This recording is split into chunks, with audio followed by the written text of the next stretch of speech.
அழைச்சிட்டாங்களே. வணக்கம் சார். ஏண்டா கையில வணக்கம் வைக்க மாட்டியா? கை தான் தலையை தாங்கிட்டு இருக்குல்ல. ஏன் அந்த கை என்ன பண்ணுது? ஆய் கழுவுற கையில ஆபீசருக்கு வணக்கம் வச்சா நல்லாவா சார் இருக்கும்? இங்க இன்னொருட வணக்கம் வை பாப்போம். வர்றவங்களுக்கு போறவங்களுக்குலாம் வணக்கம் வைக்கப்படும்னு போர்டா மாட்டியிருக்கான். சும்மா இன்னும் ஒரு தடவை தான் வைப்பேன், அதுக்கப்புறம் கேட்க கூடாது சொல்லிவிட்டு. வணக்கம் சார். சார் சும்மா தூரம் டிஸ்டர்ப் பண்ணிட்டு இருக்கீங்க. என்ன சார் உங்களுக்கு கேஸ் தானே சார் வேணும்? அப்படியே டெல்லி பக்கம் போங்க. அப்பா பிள்ளைங்களை ரேப் பண்றாங்க, அவங்கள அட்டாக் பண்ணுங்க. இல்ல பாம்பேல பாம்பு வைக்கிறாங்களா, அவங்கள போய் பிடிங்க. அதெல்லாம் விட்டு சும்மா அமைதியா படுத்துற தமிழ்நாட்டு பசங்களை டிஸ்டர்ப் பண்ணிக்கிட்டு ரைடுங்க சார். போய் ஐஜி வர சொல்லுங்க சார். உனக்குலாம் ஐஜி வேணுமா? சார் வீட்டுல போய் ஜட்டி போட்டு வந்துடுங்க சார்.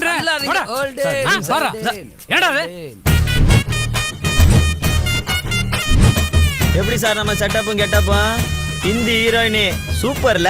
பேர் என்ன சார்? கத்ரினா கைஃப், சல்மான்